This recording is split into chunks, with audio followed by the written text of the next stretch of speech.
had the most impressive upset in week 5 because there was a ton of them. Only 6 teams in the entire NFL covered out of 14 games. I think the answer to this one, though, I know you guys might make a case, and you could definitely say it for Denver, but I think it's a pretty easy case and slim dunk to say New England. And the reason I say that is because they had to go into Buffalo as a division rival on a Sunday night, Drake May's first ever primetime game. This was not a 1 o'clock game.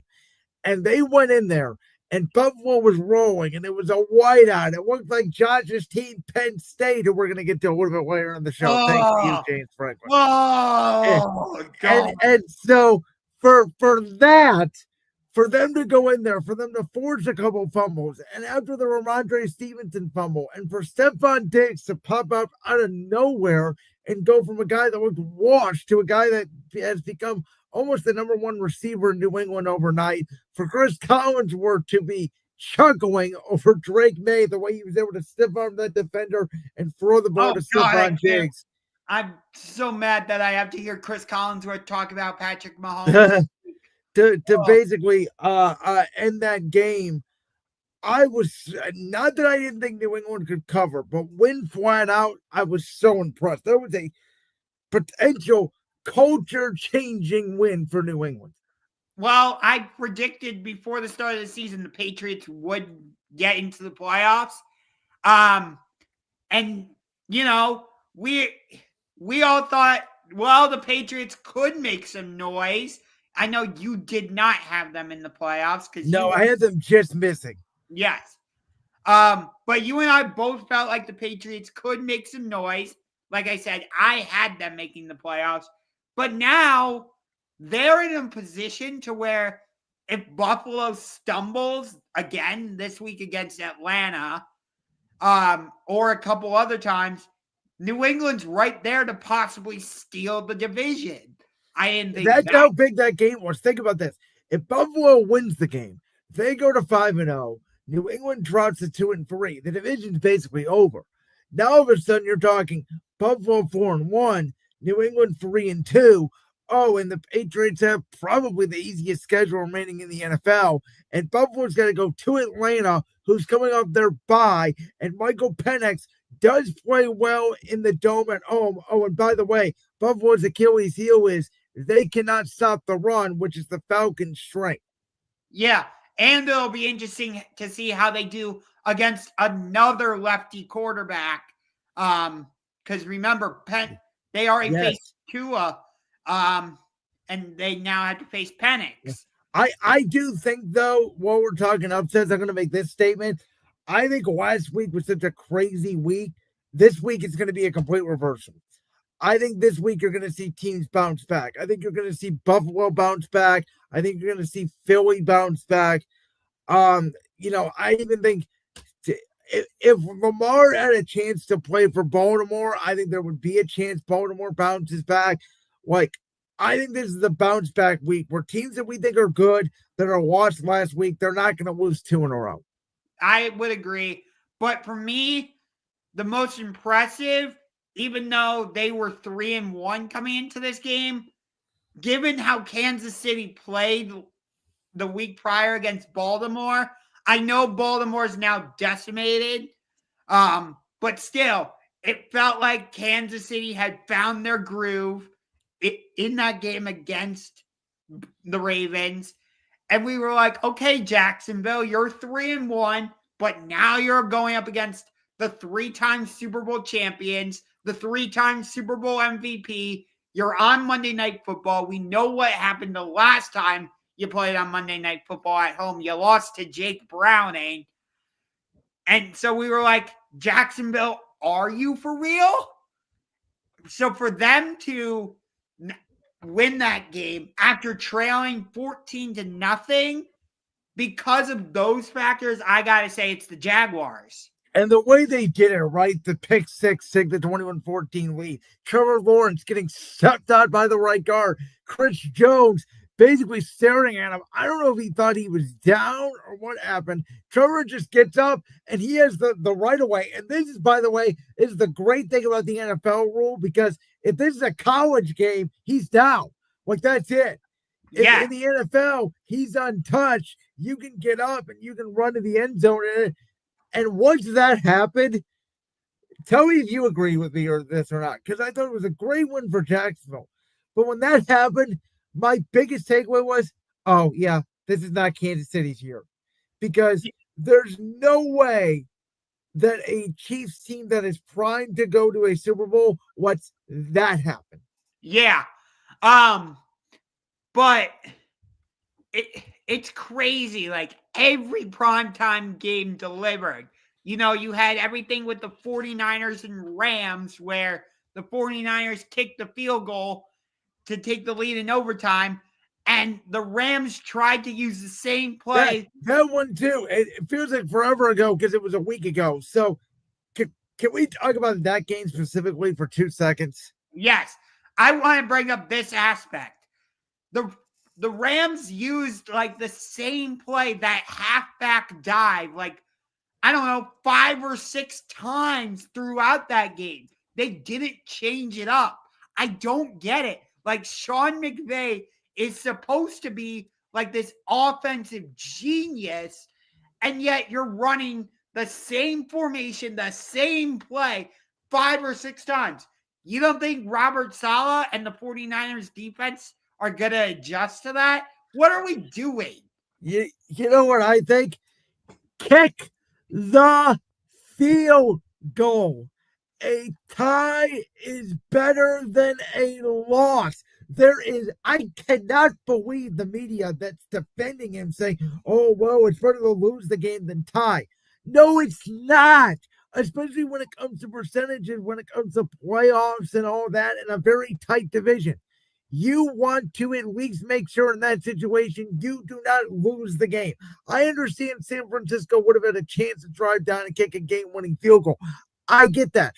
But at that point, the way you have been playing, especially because the Niners have had no pass rush really all night because they're decimated, and the Rams had all the momentum in the second half, the way they were shutting down the Niners offense. You have to kick the field goal there. Why is nobody talking about the fact that they bypassed a field goal? Yeah. I understand what you're saying, but it's always been Sean McVay's mentality. But to me, I don't care about analytics there. To me, in that specific situation, there is no argument. You have to kick the field goal. No, here's my thing. Your argument is totally valid. I don't even disagree with you. But for me, it's like that's always been I'll say it like this. I agree with everything you're saying. I don't think you're wrong.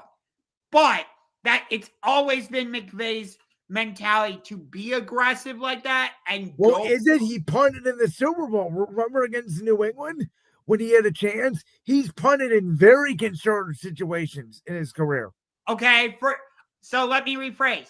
For the most part, it's been his mentality to go for it. We've seen the Rams do fake punts with Johnny Hecker in situations. Yes. So while I agree with your statement, it's McVay's mentality, at least for the most part, to go for it in that situation. And then the other team I want to talk about in the NFC West, Sam Darnold. Why are you making that throw? You're tied 35-35. What? I get it. Like, look, the ball bounced off a helmet and it landed right in the lap of one of the greatest linebackers, I would say, currently. Surefire Hall of Famer, in my opinion, Levante David. And the Buccaneers win. If you would have told me that Baker Mayfield versus Sam Darnold would be an elite quarterback matchup, I would have laughed at you. Come on. Come on. Yeah, I think it goes back to this question, though, too. We're talking about both conferences, right? And you look at the NFL, this is the first time in 11 years we have not had a 5-0 team. Obviously, both the Eagles and Bills go down last weekend. And the NFL does feel more open than in years past. I think it does have to do on the AFC side, a lot with injuries, Lamar being injured, Joe Burrow being injured, Kansas City's injuries a wide receiver. Right now, and again, feel free to argue with me if you want, but I still feel like the favorites in each conference should be the champs and Buffalo. Like they are to me still on a consistent basis the two best teams in football. And I know some people are going to argue about the Lions. And Jalen, if you're still listening, I mean no disrespect to your Detroit Lions, but I'm going to say this. The Lions got blown out week 1 by the Packers. They got worked on that offensive line. Since that moment, this is who the Lions have beat. The Chicago Bears, who their defense is not good. They should have lost to the Raiders if it wasn't for a block kick. They beat the Ravens, who we know now their defense is the worst in the NFL and absolutely atrocious. The Browns, who are trash, and the Bengals, who just benched Jake Browning for Joe Flacco. So let's be real. How good are the Lions really? I think we'll know Sunday night in Kansas City. Yeah. This is a really interesting 2-week stretch for the Lions because they're at Kansas City this week on Sunday Night Football. And then they host the Tampa Bay Buccaneers on Monday Night Football next week. But for me, to answer the question on the screen, no, there's not a clear-cut favorite in either conference right now. Like Buffalo, yes, they were 4-0, but there were times you're like, that doesn't look like the Buffalo Bills we've come to know in the last couple of seasons. There were some games that they could have lost, like that Baltimore game in week 1. They very easily could have lost that game. Yeah, I mean, that one at the time looked amazing. Now, how good of a win does that look? Yeah. And like the Eagles could have and should have lost against the Buccaneers and the Rams. You could make an argument they could have lost against Dallas. Absolutely. I'm not saying the Eagles should be 0-4 right now. You could make a case they could be 1-4 or 3-2, which is why they're 4-1. Yeah, exactly. So for me, no, there's not a clear-cut favorite in either conference right now. To me, there's not a team in either the AFC or the NFC where I'm like, yes, they're the clear-cut favorite. Like, I could look at the Eagles and point out a couple flaws. I feel like you could, maybe not quite as much, but you could look at the Lions and find a couple flaws. Tampa Bay has won all their games basically at the last second. That's the thing. We don't know how good Tampa Bay is. Every game they play is a 3-point game. Besides the Eagles game where they lost by 8. I will say this overall about the week. The NFC at the top for the first time in a long time is actually deeper than the AFC. Philly, Tampa, Green Bay, Detroit, San Francisco, the Rams, maybe Seattle. That's 7 teams right there. Where in the AFC, I still think it's Buffalo and maybe Kansas City. And like, if Lamar gets back for Baltimore and their defense gets fixed, maybe. But that's it for me. Like, I think Jacksonville and Indianapolis are good teams. They're good stories. They're not, to me, in the clash yet of a Buffalo or a Kansas City. I know you think Denver could get there. We'll see by the end of the year. I want to put the Chargers there, but every time I want to believe in the Chargers, they end up losing these clunky games. And they're getting injured. Like, soon Justin Herbert's not going to have. Amari and Hampton's out. Joe Alt is out. Rashawn Slater's out. Mekhi Becton is in and out of the lineup. Dude, and soon Justin Herbert's not going to have an offensive line to stand behind. I mean, it's amazing, right? Because remember the conversation going into week 4 was they went 3-0 in the division, and they were facing Jackson Dart in his first start. And the conversation was, if the Chargers win this game, they get to 4-0, the division's over. Yeah, I remember having that conversation with you.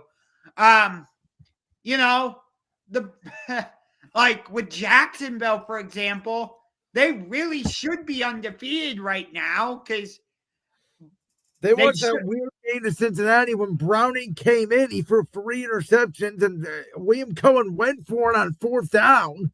Yeah, that's what I'm saying.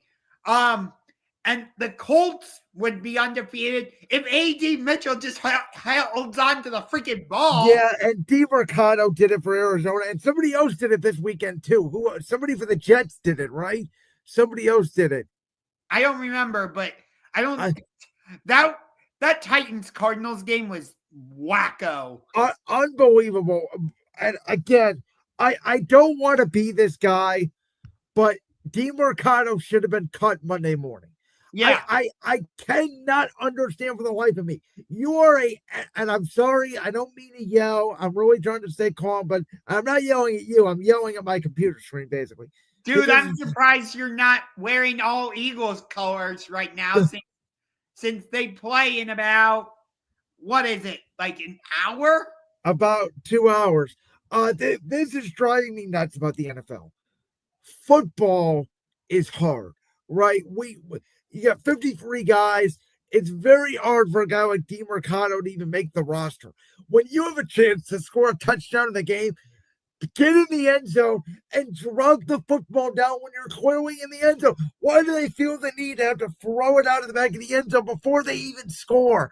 I don't understand it. That's your one opportunity in the week to score. I don't know. But again, like Jacksonville is 4-1, but they should be 5-0. Indianapolis is 4-1, but they should be 5-0. Buffalo is 4-1. We talked about this last week. Do you really trust the Steelers? Well, that's the thing. Well, their schedule is pretty easy the next couple of weeks, but you can make the other argument on the side of like Arizona can say, boys, we could be 5-0 and we're 2-3. Yeah, that's exactly why I'm saying I don't think there's a clear-cut favorite, because when I look at these powerhouse teams, I don't feel like there's a team that's really separated themselves from the rest of the pack. I think we'll get there by about week 8, week 9. Right. Like when you go back and look at last season, once Philadelphia started to get it rolling, you felt like they were the clear number one. I think I told you about like week 13. I think I said, I don't care about the Lions. We're the best team in the NFC. Yeah. So, and you felt like Kansas City was starting to separate themselves. Well, you felt like it was them and Buffalo. And maybe some people wanted to argue Baltimore, but that was the top 3. Right. It doesn't feel that way this season. Well, how about this? In the AFC, could you imagine a playoff with no Lamar and no Patrick Mahomes? Because that's what it would look like right now. Wait, do you remember the 2017 season where the NFC Championship was Nick Foles against Case Keenum, and then it was Blake Bortles in Jacksonville against Brady in New England. Yes, it feels like it could be one of those seasons where you look at the quarterbacks in the AFC Championship and the NFC Championship, and you're like, huh? I'll tell you what, though, that Jacksonville team was good. I was a fan of Blake Bortles. I'll be the first to admit it. Yes, I was a fan of Blake Bortles, too. Jacksonville should have been in that Super Bowl, but New England got the benefit of the refs.